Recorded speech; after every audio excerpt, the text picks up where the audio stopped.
Me permito ceder la palabra a nuestro hermano, amigo y compañero Raúl Vera López para que nos dé unas palabras.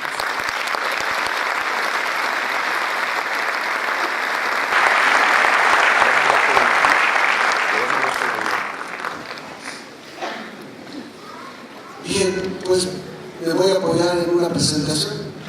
La letra no es muy grande, pero ustedes tienen dentro de los textos que se les dieron, van a tener el texto un poco más amplio, como debido al tiempo podré expresarlo. La justificación que han escuchado ustedes es la palabra de nuestro pueblo. Es la sentencia final, ¿verdad? Es parte de la sentencia final del Tribunal Permanente de los Pueblos, que sesionó en México durante 3 años, donde escuchó a centenares de víctimas que representaban muchas más víctimas que podemos contar por miles. Todo lo que ustedes escucharon es un diseño de los jueces, que son personas especializadas, además de tener una capacitación técnica y jurídica, también tienen una autoridad moral muy fuerte. La asignación de los jueces para la audiencia final fue hecha desde la Secretaría General del Tribunal Permanente de los Pueblos, que está en Roma. Está en Roma, no está ligada al Vaticano, no crean que por eso estoy diciendo que está en Roma. Es una, digámoslo así, es una institución de la sociedad civil que es sucesora de los tribunales Rossi, que buscaron la invasión norteamericana a Vietnam y las dictaduras militares en América Latina. A partir de 1979, uno de los miembros del Tribunal Permanente,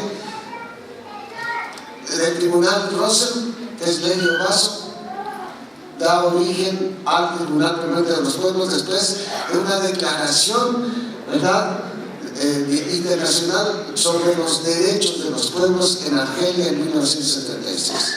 Entonces, esto que acaban de escuchar no es una cuestión teórica de algunos especialistas, no, señor, es la palabra de nuestro pueblo, y esta misma palabra es la que le queremos dar a ese pueblo. Nosotros estamos aquí, por eso hemos dicho desde el principio, pues nos estamos adhiriendo a esto, pero queremos que sea nuestro pueblo el que hable, queremos que sea él el que dicte una nueva constitución. Es nuestro pueblo, ellos son los sujetos que son a los que van dirigidos estas leyes, y ellos son los que pueden hablar con toda claridad y saben mejor que nadie cuáles son sus derechos. En ese momento, en ese pueblo que nosotros a veces pues lo vemos un poco de lejos, lo vemos así, lo vemos vituperiado y dañado, así como ahora nuestros hermanos de Ayotzinapa son las víctimas más, candentes ante nosotros. A mí me tocó vivir las víctimas que crearon los paramilitares, también creados por el gobierno, entrenados por el ejército, armados por el ejército, allí en Chiapas. A mí me tocó ver esta victimación. Entonces, vamos a decir, creo que es un deber moral el ser movidos por la compasión, es decir, compadecerse no es tener lástima, no, señor, es padecer con ellas y con ellos. Y hay muchos, hoy son millares como lo hemos escuchado, somos muchos de los que estamos aquí, muchísimos. Entonces, aquí lo que nos interesa es abrir este espacio a nuestro pueblo, y por eso somos muchos los que tenemos que caminar. Yo, un poco pensando precisamente cómo le podríamos presentar a nuestro pueblo esto, y yo quiero hacer, bueno, ya el padre Miguel Concha dice tu parábola. Mi intención no es hacer una parábola, pero vamos a tomar una parábola. Una casa, México, por eso ven ustedes, México, la casa de todos. Es eso, México es la casa de todos, y por eso quiero hablar de una casa. Una casa, ¿cómo? La casa debe garantizar los derechos más fundamentales de todas las personas que ahí viven. Deben tener alimentación, primero debe tener una habitación en donde existan los espacios dignos para que descansen. Estamos hablando de esto, pero pensemos en México como una gran casa donde todos tienen derecho a descansar bien, todos tienen derecho a comer bien, todos tienen derecho a educación, todos tienen derecho a los servicios que tiene una casa. Por eso hablo de que la casa, que es México, debe garantizar los derechos más fundamentales a todas las personas que están en su territorio, que somos los que aquí habitamos, pero yo pienso mucho en las personas que pasan por aquí, como está pasando en este momento, los miles de migrantes centroamericanos. México tiene el deber de respetar sus derechos, México tiene el deber de cuidarlos, México tiene el deber de tratarlos con la dignidad que se merecen. Existe una sala en una casa, existe un comedor, existe una cocina, recámaras que tienen una función. Existen baños, estudio, biblioteca, sala de trabajo, taller, jardín. Existe espacio también para contribuir a la higiene, como a la lavandería. Y luego esa casa recibe servicios como el agua, la electricidad, el gas, la prensa, el teléfono, la radio, etc. Servicios de comunicación. Es muy importante que entendamos esto. También allí trabajan personas para el mantenimiento de la casa. Hay una cocinera, hay personal de limpieza, hay jardinero, hay chofer, hay responsables del servicio hidráulico, de drenaje, electricidad, aparatos. Esas personas están incluso fuera, no están en el territorio, pero están produciendo todo lo que necesita esa casa. Pero hay unas condiciones para que eso funcione. Eso es unas condiciones. Pasamos al siguiente slide. Es para mantener esa casa, y vuelvo a decir, estoy hablando de esta casa, pero pensemos en la casa ampliada, pensemos en la vida de todas las personas que están viviendo en la casa, pero las personas que están prestando sus servicios ahí. Todas esas personas van a sus respectivas casas. Todas las personas que están, así como esa casa debe tener un ingreso, esas personas que trabajan allá para que nos venga la corriente eléctrica, allá para que nos llegue el servicio del agua, en todos los espacios tiene que haber unas condiciones para que todos cumplamos nuestro deber. Por eso digo, es compromiso de todos, que tengamos una vida digna, que tengamos todos los derechos, que tengamos una relación pacífica y armoniosa. En esa casa todas y todos accedemos al derecho a una vida digna. Si existen todos los servicios, es porque el sustento de esa casa es el sustento digno. Sí, claro, hay un ingreso suficiente. Todos tienen un derecho a un trabajo, a un descanso. A descansar se tiene que equilibrar trabajo y descanso. Yo pienso a los niños que no tienen papá y mamá prácticamente, porque el papá y la mamá, o bien son muchos, la tercera parte más, un poco más, de los hogares mexicanos están a cargo de una mamá, es una mamá sola, por distintas circunstancias, es una mamá sola. Pero todos tienen, un niño no recibe el desayuno de su mamá, la gran mayoría de esos niños de casas solas. Incluso cuando el papá y la mamá trabajan, muchos critican, ay, que la mujer no debe trabajar. Pues el ingreso es lo que es el ingreso. Y también la mujer tiene el derecho a una realización.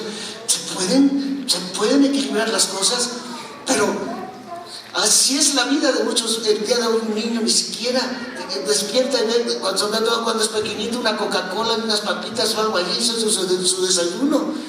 Y ve a la mamá que regresa de la maquiladora no sé qué hora. Es terrible. Las y los trabajadores que prestan sus servicios también dan atención a cada una de las fuentes que hacen llegar los alimentos, los que producen alimentos, el agua corriente, todo, la información, los medios de información, que también tienen unas características. El agua no de cualquier manera puede llegar, la corriente eléctrica, y luego esos servicios pues deben tener también un costo de acuerdo a lo que están las personas, los que están viviendo ahí. ¿Cómo es posible que nosotros producimos, que tenemos petróleo, que producimos, podemos producir gasolinas, les tenemos que comprar gasolinas a los gringos? ¿Cómo es eso? Y ahora hasta les vamos a comprar petróleo crudo. Fue el regalo de Reyes, dijo de Albano Ochoa, el regalo de Reyes que le va a nuestros funcionarios junto con el presidente el 6 de enero de este año. Sí, claro. La dignidad de la persona conlleva que ella esté bien informada. No de cualquier manera le debe llegar la información. que tenga acceso a los medios que le proporcionan información, sí, que es suficiente para conformar los criterios objetivos que orienten su intervención en la conformación de una sociedad. ¿Qué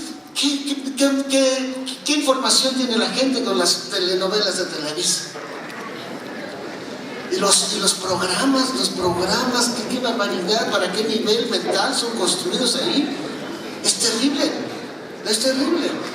Las y los ciudadanos que vivimos en esa casa estamos comprometidos a la construcción de la paz, no solamente entre nosotros y nuestros vecinos más cercanos, sino con toda la nación y también con el mundo. Es una de las cosas que estos días que hicimos un trabajo de incidencia allá en el Parlamento Europeo y en Bélgica, en Alemania, en el Parlamento alemán, yo les decía, por favor, ¿no creen ustedes que no se les va a venir encima? El día de hoy estamos viviendo en un mundo globalizado, y si ustedes dejan a un país, la síntesis de lo que acaba de leerse, la primera parte fue, digamos, una síntesis sumaria de la situación que vive México en cuanto a los derechos humanos, pero la segunda parte fueron las recomendaciones que dejó el Tribunal Permanente de los Pueblos para la sociedad civil. Pero tenemos que tener en cuenta, les decía yo, lo que dijeron los jueces a nivel, bueno, pues dijimos, yo era parte de esos jueces. ¿Qué dijimos? México está destruido y es el país más destruido de la tierra en estos momentos. México es el que ha recibido a través de su Tratado de Libre Comercio los impactos más destructivos que puede dar el neoliberalismo. México, decíamos, y estaban personas de distintas partes del mundo, dicen, ¡qué barbaridad! México es un país desbaratado y desmontado. Y debe ser el paradigma que se presente a las naciones para que vean lo que les espera. Entonces, yo les decía esto, señores, esto que está pasando en México tiene que ser atendido por el bien del mundo.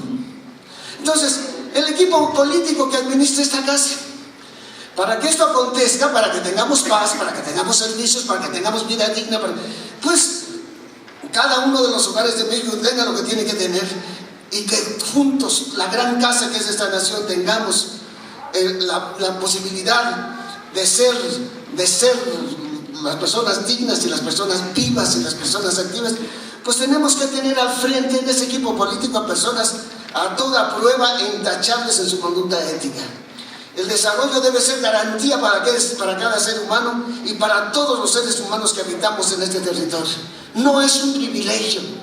El desarrollo y el crecimiento no es un privilegio del 1% de la población, y esto es la característica del modo de gobernanza que tenemos. Están gobernando. Cuando decían hace rato, cuando leían que esta impunidad en la que se negan los crímenes en México no es nada más pura apariencia, no es nada más una ausencia del Estado, es toda una decisión que tiene un origen más atrás.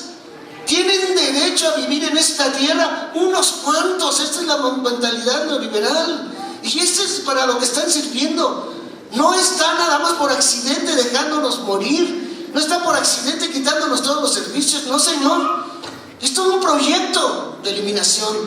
Hoy no se trata nada más de que se deje en la opresión a las personas, es de eliminación. Y estas cosas que estamos oyendo, esto que acaba de pasar en Piedras Negras, y que tenemos noticias fresquecitas, que acaba de pasar de un chico adolescente norteamericano, y vienen los papás a ver por qué lo mataron, y vienen los papás, y en lugar de atenderles, llega la armada, llega la marina, llega a la casa sin ninguna autoridad, se meten porque tiene noticia de que hay secuestrados. Entonces esta familia dice, pues parece ser que estos señores tienen que ver en la muerte de nuestro hijo. Pues no lo dudamos. El día de hoy hay una política de exterminio hacia los jóvenes. No estamos ya viviendo nada más en que en un momento dado el crimen organizado era sus fechorías y el gobierno. No, el día de hoy es uno solo, son sus amigos. Y el día de hoy estamos viviendo simplemente para los migrantes centroamericanos. En este momento están coligados contra ellos la Policía Federal, el crimen organizado y las maras salvatruchas y el Instituto Nacional de Migración. Así están siendo tratados los migrantes, porque necesitan esa zona despejada de migrantes, porque allí se harán los negocios más jugosos. Ahí tienen ya todo un proyecto para que pasen las mercancías que vienen desde Norteamérica y pasen por ahí, por esa zona del sur y sureste de México, que pasen y se vayan al Asia tranquilamente. Y por eso ahorita no quieren que haya allí migración centroamericana. Y los tres están. Esto es el clásico modelo. Por eso tampoco hay solución para encontrar a los desaparecidos de Ayotzinapa. Porque eso se contradicen los funcionarios del principio, están ocultando. Es la política de terror. Nosotros los mexicanos tenemos que estar llenos de miedo, porque saben desde hace mucho rato lo que están tramando. Ya lo dijeron bastante claro, porque no lo voy a repetir en el diagnóstico, que desde la escucha de las víctimas se hace, no porque llegó allá por los medios de comunicación. Es la voz de los pobres y las víctimas los que han hecho y han dado origen a ese diagnóstico. ¿Qué pasa en el poder legislativo? De este poder deben emanar las leyes que garanticen el goce de las libertades ciudadanas, así como el pleno derecho a que seamos nosotros un régimen democrático que nos reconoce esos derechos. Nos los reconoce, no nos los otorgan. Como decía aquí una de las moderadoras que estaba, Jimena, estaba al lado de mí, no, estos creen que pueden hacer las leyes que se les ocurran. No tienen que entender que esas leyes deben surgir de este pueblo, de esta comunidad. Ellos son los sujetos, ellos son los constructores de la historia. Entonces, también supervisa al Poder Ejecutivo para que no se extralimiten en sus funciones. ¿Cómo le permiten al Poder Ejecutivo eliminar de un día para otro a 44,000 obreros en Luz y Fuerza del Centro? ¿Cómo le permiten estos caprichos al Ejecutivo? ¿Cómo le permiten al Ejecutivo, porque manda sus iniciativas, modificar cosas de fundación del país? Es una constitución fundante, la del 17, como fue la del 57, como intentaron también hacerlo con nuestra primera constitución, que fue el 24, y la constitución de Apatzingán tiene una historia tan bella. Todavía estábamos en medio de la guerra de independencia, pero las bellísimas intenciones y los sentimientos de la nación que proclamó ahí, ¿verdad?, en el Congreso de Chilpancingo, el cura Morelos, y que después fraguaron allí en el Congreso de Anáhuac, en Apatzingán. Eso es lo que es una constitución verdadera. Es fundar un pueblo. ¿Cómo se atreven ellos a hacer lo que hicieron? Tenían que haber dicho, si fueran patriotas, señor presidente, usted no puede mandar esta iniciativa y se la regresamos. No, además porque son el poder legislativo que puede hacer eso.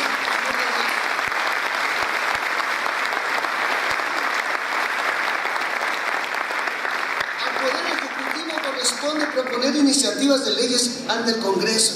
Se encarga de darle valor a la ley mediante los decretos y a las leyes aprobadas por los legisladores, y también con sus leyes secundarias.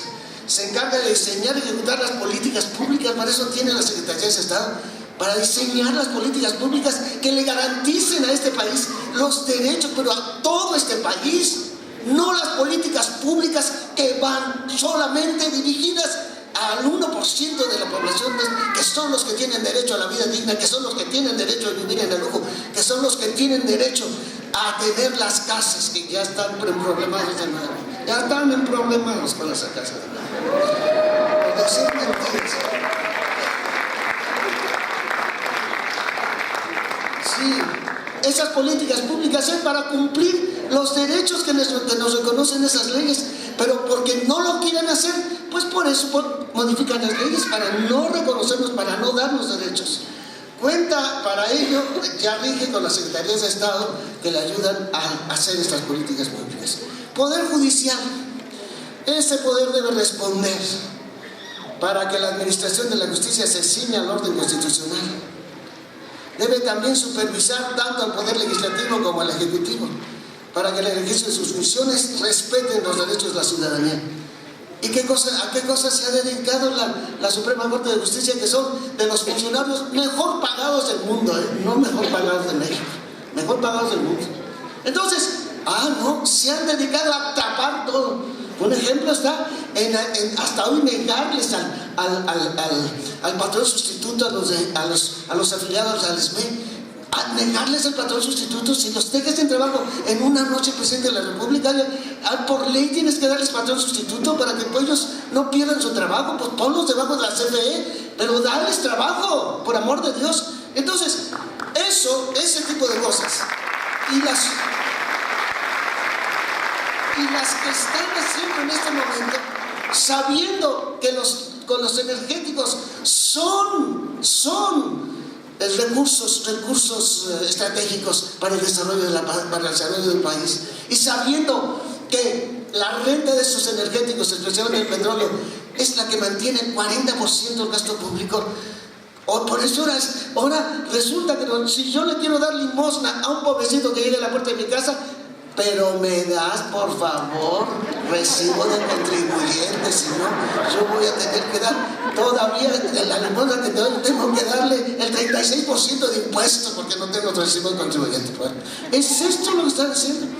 Y luego eso que han hecho con el maíz transgénico, con el maíz criollo, permitieron que se adueñara, que tuviera el título, la propiedad intelectual Monsanto.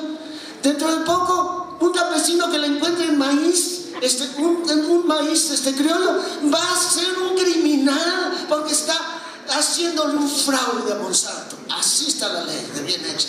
Bueno, pues todas estas cosas, desgraciadamente, la Suprema Corte de Justicia se ha adecuado a taparlas, se ha adecuado a avalarlas. Es una vergüenza lo que está pasando en este momento en México.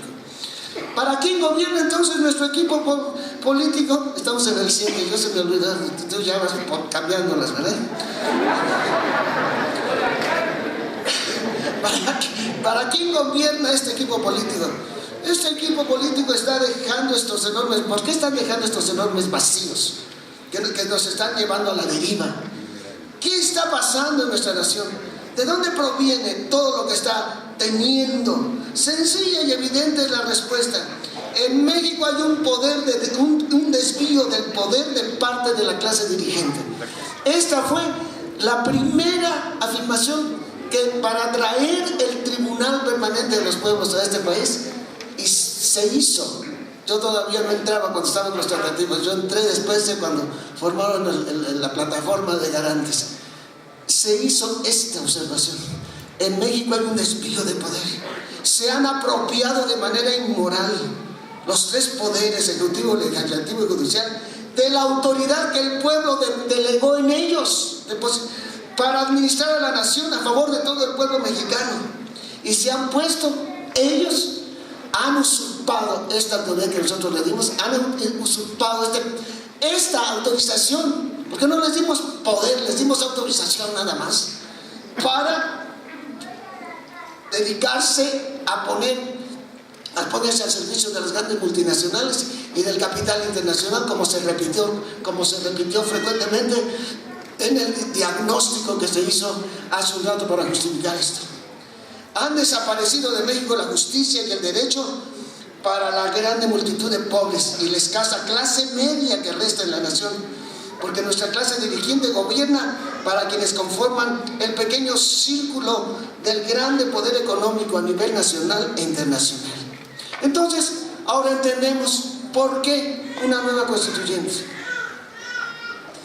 La idea de que en México exista una nueva constitución proviene del propósito, la finalidad, el objetivo de que todas y todos los ciudadanos mexicanos nos convirtamos en sujetos constructores de la historia del país. Esto que nos quede claro. Si no, vamos a acabar otra vez haciendo un grupo muy pequeño. A lo mejor llevamos una constitución, pero nuestro pueblo, que es el único, sépanlo, y no me gusta decirlo mucho porque me van a acusar de que estoy convocando a otra revolución, o que estoy convocando a otro ejército insurgente. No, yo estoy precisamente buscar el camino pacífico, aunque nos cueste más, porque que nos va a llevar a invertir energías, a invertir mucha capacidad. No lo voy a adelantar, te lo voy a decir, pero es muy importante que entendamos quiénes nos dieron realmente la independencia de México. Nuestro pueblo. ¿Qué hubieran hecho el señor cura Hidalgo o el señor cura Morelos o los demás independentistas como Ignacio Allende y todos los demás sin el pueblo? ¿Qué hubieran hecho los grandes líderes de la Revolución Mexicana sin el pueblo? Estamos en la misma condición, pero no queremos el pueblo tiene hoy unas armas muy vivas, y yo lo he visto cuando he tenido que estar con el pueblo. Hubieran visto, eran los centroamericanos, pero son el pueblo, esa parte expulsada de su propia nación, esa parte a la que nadie le interesa de esa nación. Yo me di cuenta de eso cuando los primeros jóvenes migrantes que asesinaron ahí en las puertas de Saltillo, uno de ellos, encontramos a su familia, encontramos todo con ayuda de los dominicos de Centroamérica. Se interesó el consulado porque se les entregaran los restos de sus hijos. No se interesó para nada. Entonces es muy importante que nosotros nos demos cuenta de que esos son los sujetos. Nos hubieran escuchado. Hasta ahora nosotros lo decíamos, los que tenemos las casas del migrante, somos nosotros los que estábamos defendiendo a los migrantes. Los hubieran visto hablar ante el gobernador de Coahuila. ¡Ay, qué dulce! Ya no queremos más violencia, no queremos más violaciones para nuestras mujeres, no queremos que se nos trate como se nos trata. Díganlo, grítenlo, decían. Esto es. Ellos son los sujetos. Ellos son los que mejor están en este momento defendiendo. Nuestros pueblos originarios son los que, ¿por qué se están yéndoles a quitar el agua? ¿Por qué se están yéndose a quitarles el bosque? ¿Por qué están yéndose a hacer barbaridad media con ellos y a destruir la naturaleza? Porque son los que la han conservado, son los defensores de la tierra. Nuestros pueblos son quienes cuidan, son quienes nos ayudan. Entonces a ellos les debemos nosotros dar nuestra palabra. Ellos son los que más saben cómo debe ser un buen gobierno, cómo debe ser una buena economía. Ellos son los que lo saben. Sí, y no podemos nosotros ausentarnos, no podemos nosotros hacer las cosas de otra manera. Se trata de elaborar una constitución, sí, y de elegir después un nuevo Congreso, sin que participen los partidos políticos, porque son ellos.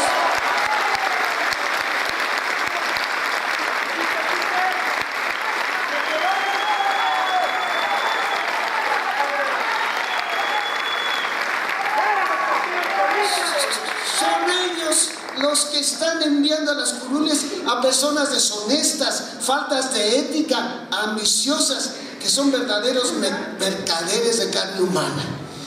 El objetivo es lograr un diálogo con la ciudadanía de todos los rincones del país. Tenemos que ir allá.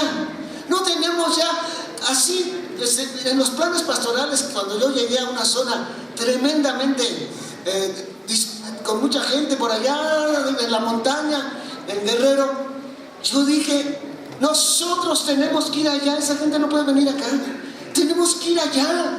Si nosotros vamos a hablar o vamos a hacer hablar solo a los que tengan el dinerito para pagar el camión y venir acá a la Capirucha, venir acá al pueblo grande, tenemos que irnos nosotros allá a los parajes, a las cañadas, allá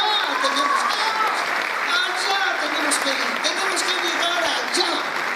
Sí, a donde hay que llegar. Por eso tenemos que ser muchas y muchos los que nos comprometamos en este proceso.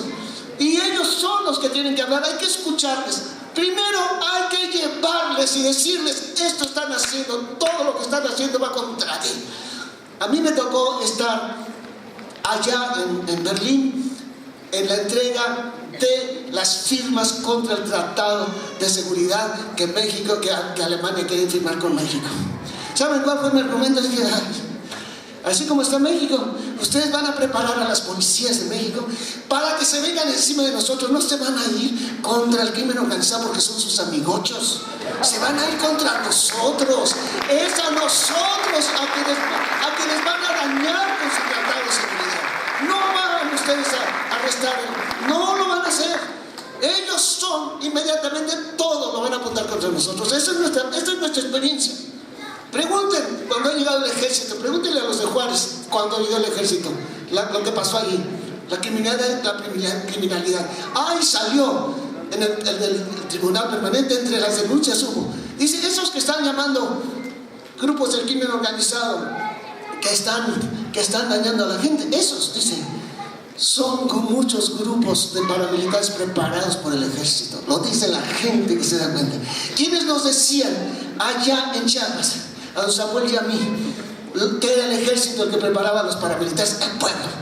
Porque delante del pueblo sacaban, les robaban el ganado y lo sacaban en trailers del ejército, les robaban el café y andaban los soldados vendiendo el café. Fíjate nomás. El pueblo es el que sabe. Entonces, no, el día de hoy, el crimen el terrorismo de Estado se da así. Así, por eso han sido muy abusados los estudiantes, los papás de Ayotzinapa. Los felicitamos porque apuntaron a dónde se debe ir la investigación.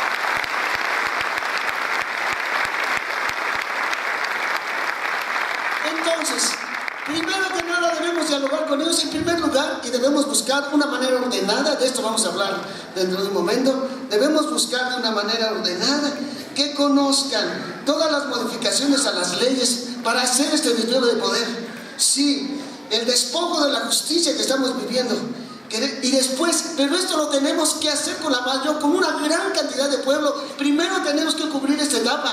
Esta etapa tiene que cubrirse. Tenemos que tener al pueblo, que hacer de este pueblo un pueblo que toda su sabiduría nos ayude desde un punto de vista crítico y organizativo a que sea el caudal que nos ayude a reparar y a refundar esta nación. Pero para eso le tenemos que dedicar tiempo. Primero, que conozcan cuál es el despojo que llevan. Le tenemos que dedicar tiempo a eso. La segunda etapa es cómo quieres las leyes, cómo las quieres. Escucharles a ellos. No digo que ellos van a elaborar las leyes. Tenemos que buscar a personas, pero que hagan esto con espíritu de servicio. No personas que sean los intelectuales, todos lo saben, ante el bendito y ante el campesino.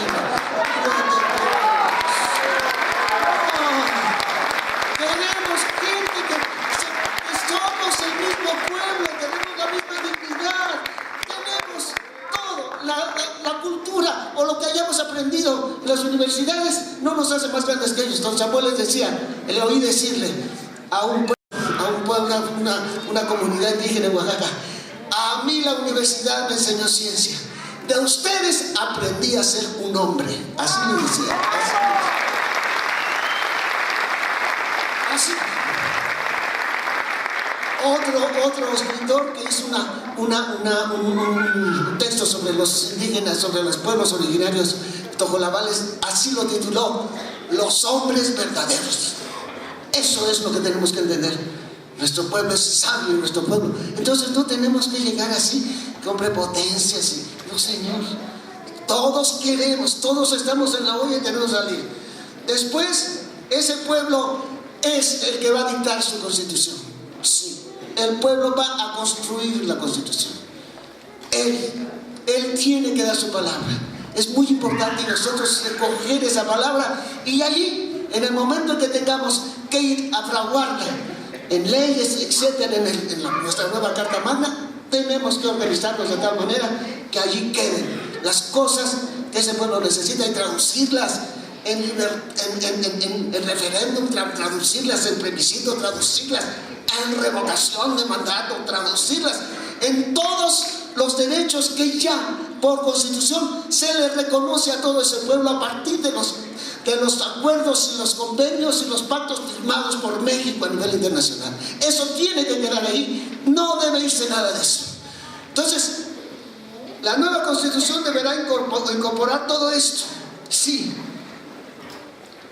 Queremos pues escuchar las necesidades de todo este pueblo y queremos así, allí, llenos de una grande valentía, porque para que vamos a tener oposición, por supuesto que sí.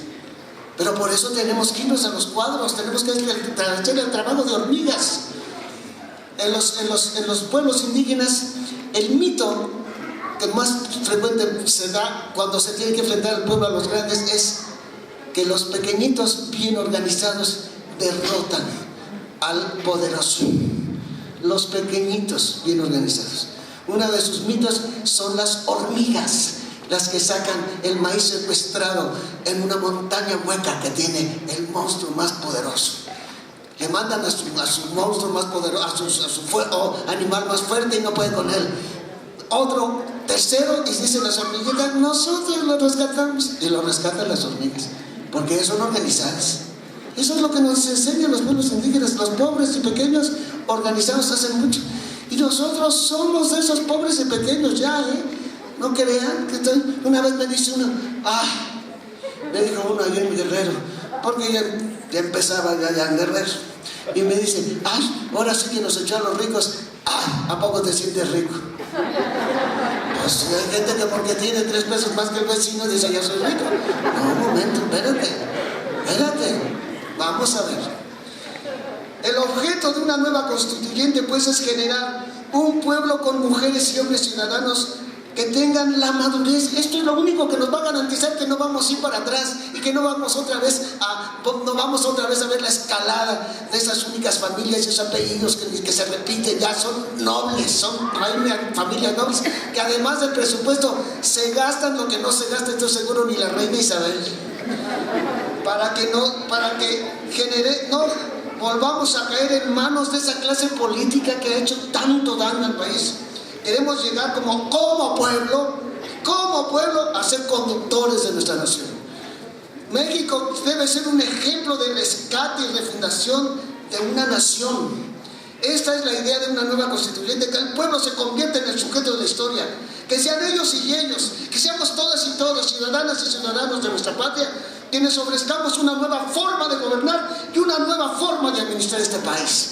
Entonces aquí presento rápidamente esto.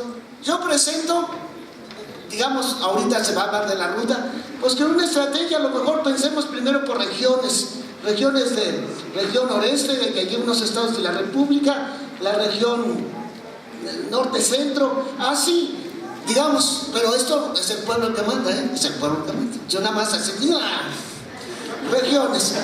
Después viene, pero a esas regiones, vámonos. Nos vamos todos a partir de esa idea de una constituyente, por eso pone ahí el libro, nos vamos todos, como he dicho. ¿Cómo lo vamos a hacer?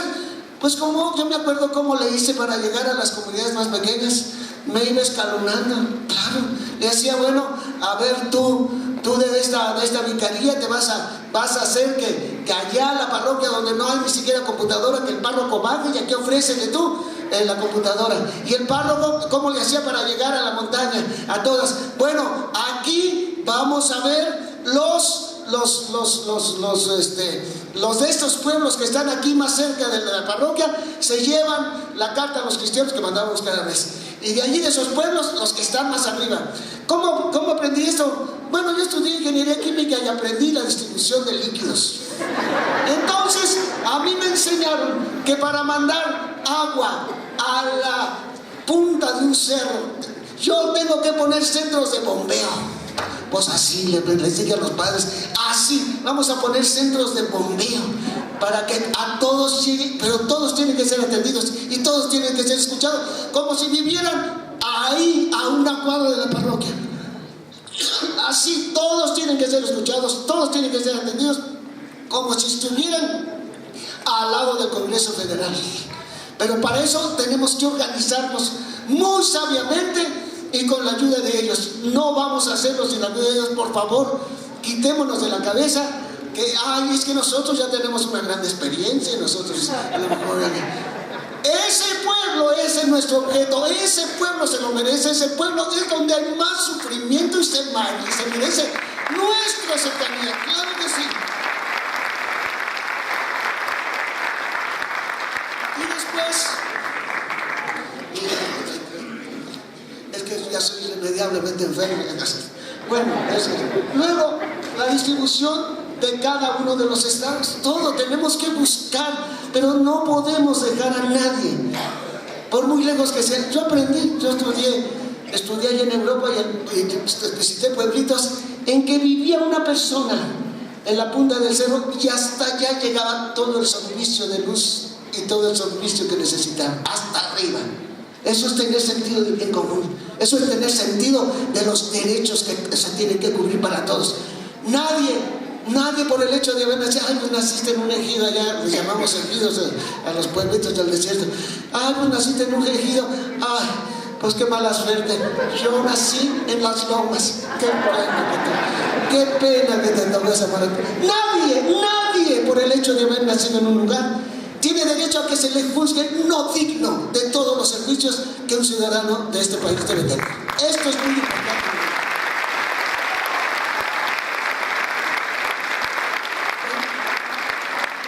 Pues, yo quisiera, estamos en una coyuntura muy interesante. Estamos empezando esto a 2 años de que se cumpla el primer centenario de la Constitución del 17. Esto debe ser también uno de los argumentos. Esta Constitución tiene que ser remodelada, no solamente por todo lo que han hecho estos salvajes, sino también porque la situación de nuestro país ha cambiado mucho. Simplemente en no haber sido capaces de reconocer que tenemos pueblos originarios viviendo de su cultura y que le dieron un carpetazo en los acuerdos de San Andrés.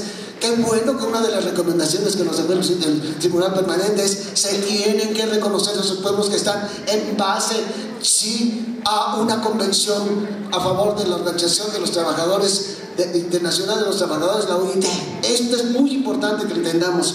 Tenemos estos 2 años, vamos a cumplir. Debemos utilizarlo también y decir que no extrañe que queremos una constitución como la queremos, como se debe.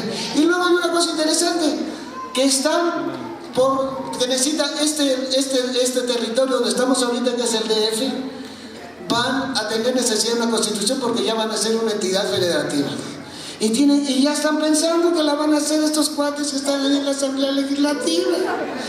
Aquí deben ustedes, yo les invito a que mis hermanos, pueden ser un hito, pueden ser un principio, de decir, vamos a hacer la constitución, pero con la participación de toda la comunidad. Vamos, yo les invito a los de aquí, los que están aquí presentes, vamos, que sea, y nosotros vamos a seguirle allá, claro que sí, pero pongan ustedes, si hay necesidad de una constitución local, no estoy hablando ya de la constitución, y vamos a, tienen una gran oportunidad ahorita ustedes de mostrar que sí se puede, porque en este caso tendrían que hablar cuántas personas tiene el DF como tal que va a necesitar eso. 8 millones de personas, ¿cuántos son en el DF? Bueno, las que sean, son un friego. Para no decirlo como dicen los zapatistas. Dicen un chingo, somos un chingo. Entonces, son muchos. Entonces, sí es una cosa importante este asunto histórico que se entrecruza, se entrelaza con nuestro proyecto, es importante. Bueno, pues esto es lo que yo me propuse decirles, sobre todo poner el ejemplo y a nuestro pueblo decirle: ustedes tienen derecho a vivir con la mayor dignidad, con el mayor confort, no en el lujo, no, pero sí con dignidad, sí. Todos viviendo más austeros, pero vida digna para todos y todos. Esto está. Yo aquí termino así tengo que hacer alguna propagandita aquí de mi condición de dominico, porque si no van a poner multa. Entonces, Jesús dijo que ¿por qué se preocupan por qué van a comer? ¿Por qué se preocupan por qué no van a vestir? De eso se ocupan los paganos. Vean ustedes los pájaros cómo no trabajan, los cuervos no trabajan y acumulan en graneros y nunca les falta el alimento de parte de mi Padre Celestial. Y lo mismo las aves las flores, vean cómo visten el campo y ya entonces son y mañana se marchitan. Y les digo que ni Salomón se vistió con tanta elegancia como las flores y los lirios visten el campo. Y dice: busquen el reino de Dios y su justicia, y todo eso lo tendrán por añadidura. Yo allí fue cuando dije: a ver, El derecho humano a la comida y al vestir es un derecho humano. A ver, ¿qué quiso Jesús decir con esto? No pienses tú cómo vas a vestir tú, porque te vas a empezar a vestir elegante a costa del salario de tus obreros. Vas a vivir elegante a costa del hambre. Sí, esto es lo que quiso decir. Todos tienen que vestir, todos tienen que comer dignamente. Y basta. Todos, cada uno y cada una. Digo, nada más una cosita así.